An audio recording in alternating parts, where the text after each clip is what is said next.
Buen día, nosotros somos el equipo número 2, los apoptitos, integrado por Castro Pacheco Karen, Fuentes Mijangos Jesús, Rejón Estrella Montserrat, Ricardes Ávila André y Tuncanul Jocelyn.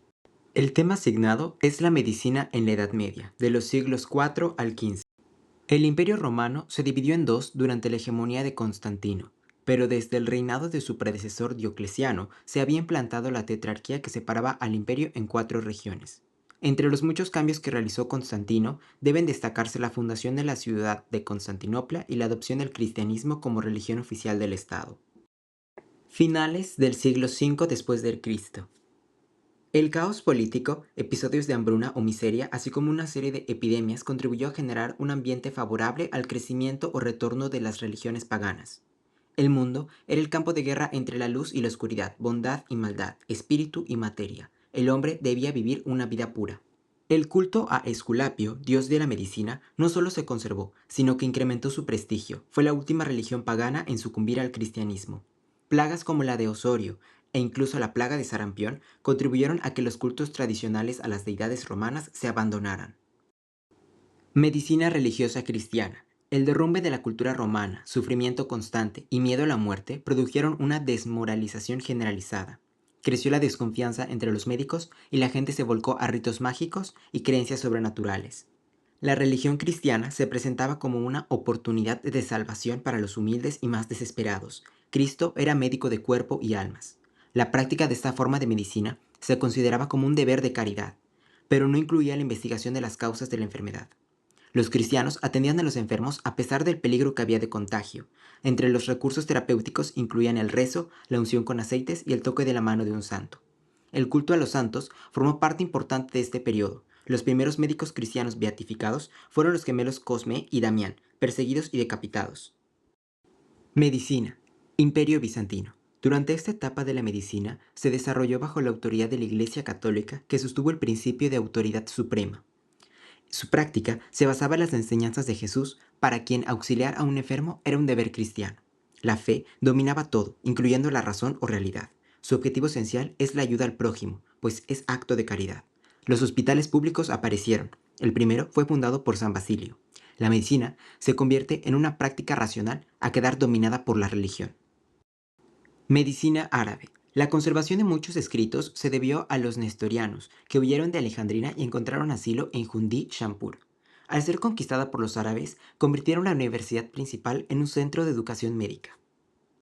Avicena escribió el Canon Medicinae, obra cumbre de la medicina árabe.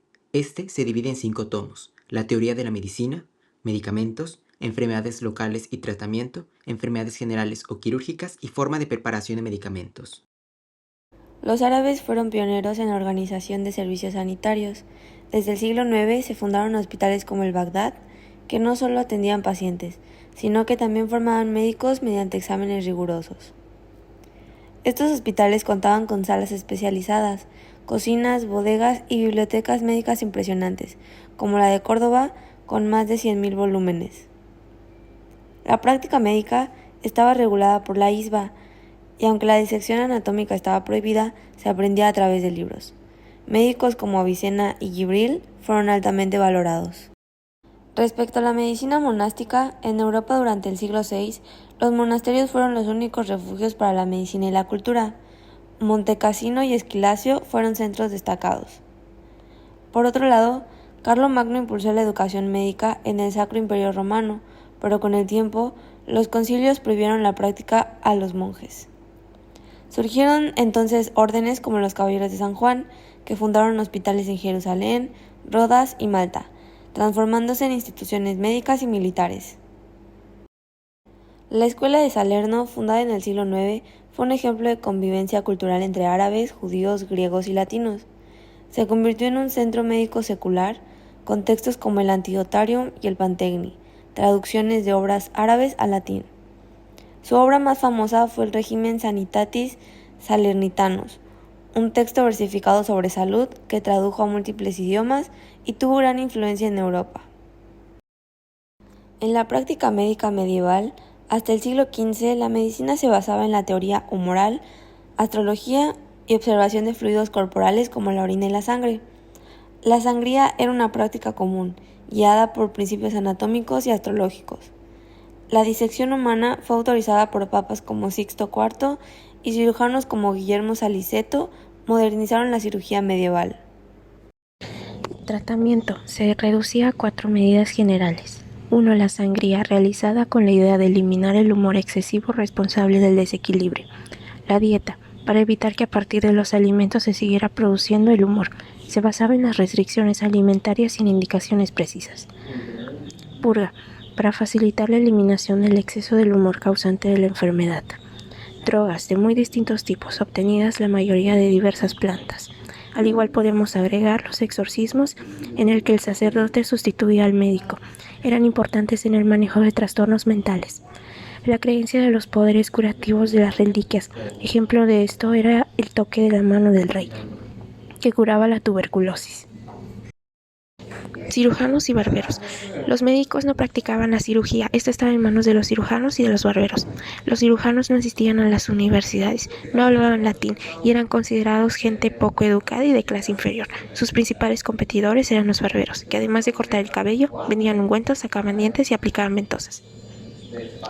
Los cirujanos formaron una hermandad con dos objetivos: promover su ingreso a la Facultad de Medicina y excluir a los barberos. 2 siglos más tarde obtuvieron su pase para ingresar a la facultad, pero también debían incorporar a los barberos como miembros de su hermandad.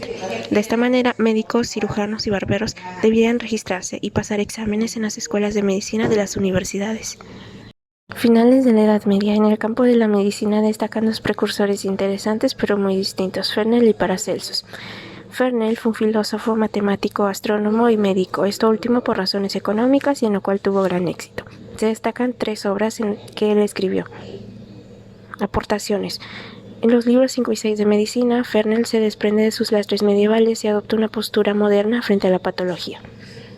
Así es, generaliza observaciones clínicas en lugar de solo ejemplos aislados. Describe los hallazgos de sus autopsias. Por otro lado, Paracelsus, insatisfecho con las creencias galénicas prevalecientes en su tiempo, se rebeló contra ellas, no para revivir las doctrinas hipocráticas, sino para sustituirlas por las suyas, que eran todavía más oscuras y dogmáticas. De él se destacan 2 obras principales. Entre sus aportaciones podemos encontrar que introdujo las sustancias minerales a la terapéutica, defendió la cicatrización espontánea y se opuso a ungüentos en heridas. Se rebeló en contra de la autoridad de los textos clásicos y predicó, aunque él mismo no lo hizo, que la medicina debería basarse en la experiencia personal del médico y no en Galeno y Avicena. Parte segunda, la Gran Transformación. La medicina en el Renacimiento, siglos XV a XVII. Se caracterizó por 2 tipos generales de actividades. 1. Las humanistas o imitativas, cuyo interés era la recuperación de los clásicos griegos y latinos, tanto en literatura como en arte. Este grupo lo formaban hombres muy bien educados, nobles y aristócratas. Sus trabajos recuperaron a la cultura clásica para todos los tiempos.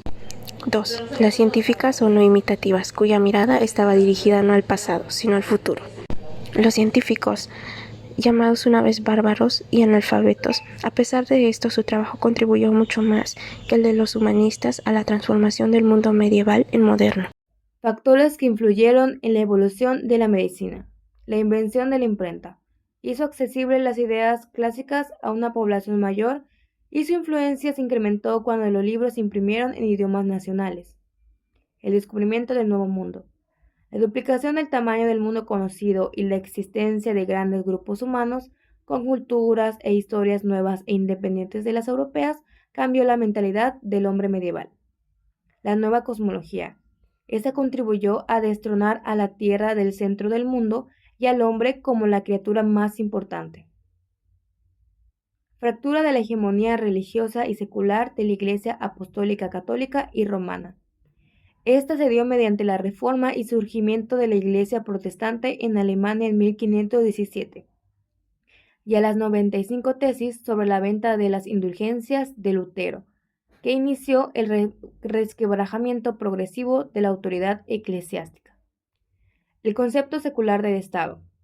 Antes del Renacimiento, la sociedad se organizaba en grupos pequeños, donde príncipes feudales y párrocos eran la autoridad.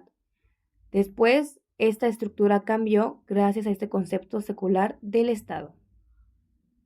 Transformación del idioma. Gracias al desarrollo de la imprenta, se empezaron a usar distintos idiomas nacionales, que amplió el número de posibles lectores y favoreció el concepto secular del Estado. Divorcio de las culturas orientales. Durante el Renacimiento se inició el rechazo de las culturas orientales. Aún así, quedaron huellas de esta influencia del Imperio Islámico, como la Biblia. La adopción de la imprenta por Occidente es el símbolo representativo de esta separación de culturas. Interés en el individuo. El hombre renacentista enfocó sus intereses en sí mismo, en sus propias cualidades y capacidades, en vez de enfocarse en la santidad, en el más allá, entre otros conceptos. Emergencia de la ciencia moderna. Algunos agentes causales del Renacimiento que contribuyeron a modificar el carácter del mundo occidental son los siguientes: la renuncia a las expectativas sobrenaturales, la adopción de la realidad como juez de ideas sobre la naturaleza, la demostración experimental objetiva, el reducir el universo a fórmulas y la matematización. Respecto a la revolución anatómica, el primer paso lo dio Mondino de Luzzi, alrededor del año 1316. Mondino publicó uno de los primeros textos de anatomía humana basados en disecciones propias, aunque aún muy influido por los escritos árabes. Su obra carecía de ilustraciones, usaba una nomenclatura compleja y presentaba descripciones de calidad variable.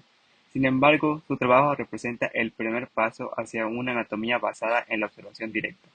Durante los siglos siguientes, las disecciones comenzaron a ser reconocidas oficialmente en las universidades como Bolonia en 1405 y Padua en 1429, mientras que París tardó hasta 1478 en permitirlas públicamente. El segundo paso en esta revolución lo dieron los artistas del Renacimiento, quienes buscaban un naturalismo más preciso en sus obras. Grandes maestros como Miguel Ángel, Rafael y Durero realizaron disecciones humanas para mejorar sus dibujos y esculturas. Entre ellos, Leonardo da Vinci destacó por su enfoque doble. Como artista perfeccionaba la representación del cuerpo humano y como científico exploraba su estructura y funcionamiento. Aunque Leonardo planeó descubrir un tratado anatómico con de la Torre, la muerte prematura de este último impidió la publicación, y sus valiosos dibujos permanecieron ocultos por siglos, limitando su influencia inmediata. El tercer paso, y el que ha tenido más influencia, lo dio el médico belga Andreas Besalio. Nació en 1514. Besalio estudió medicina en París y Lovaina, y en 1537 se trasladó a Padua, donde su carrera fue meteórica. El mismo día que se graduó, fue nombrado profesor de cirugía y anatomía. Su enfoque revolucionario combinaba conocimiento directo, disecciones personales y el uso de diagramas detallados. En 1543 publicó su obra maestra De Humani Corporis Fabrica, con más de 70 láminas anatómicas que corregían errores de Galeno y enfatizaban la observación directa sobre la autoridad de los textos antiguos. Besalio dedicó especial atención al esqueleto y los músculos, asegurando que su obra fuera útil tanto a médicos como a artistas. Su enfoque marcó un cambio radical en la ciencia anatómica y consolidó la anatomía moderna. Continuando con la revolución quirúrgica, la anatomía de Besalio no solo transformó el conocimiento del cuerpo humano, sino que impulsó el desarrollo de otras ramas médicas como la cirugía. Las guerras del siglo XVI y XVII aceleraron los avances quirúrgicos debido a la diversidad de heridas producidas por armas de fuego. En este contexto coexistían distintos profesionales: el médico universitario, formado en la tradición galénica o árabe y limitado al diagnóstico y prescripción, y el cirujano barbero, aprendiz de cirujano que practicaba cirugía menor, y el curandero o charlatán, con prácticas improvisadas y resultados frecuentemente desastrosos. En París, la Hermandad de San Cosme, fundada en 1311, buscó monopolizar la cirugía frente a los barberos, y en 1515 se estableció que los cirujanos podían gozar de privilegios universitarios y acceder a cursos de anatomía, consolidando así la profesionalización de la cirugía. En este contexto destacó Ambroise Paré, un barbero cirujano francés que revolucionó la cirugía. Durante su experiencia en varias guerras, descubrió que las heridas evolucionaban mejor si no se cauterizaban con aceite hirviendo y desarrolló la técnica de ligadura de vasos. Conclusión: a través de esos sucesos podemos notar que los cambios ocurridos entre la Edad Media y el Renacimiento tuvieron un gran impacto en la evolución del conocimiento humano. De esta manera se comenzó a cuestionar la autoridad y la tradición de los conocimientos antiguos, dando mayor relevancia a implementar la observación directa y la experimentación.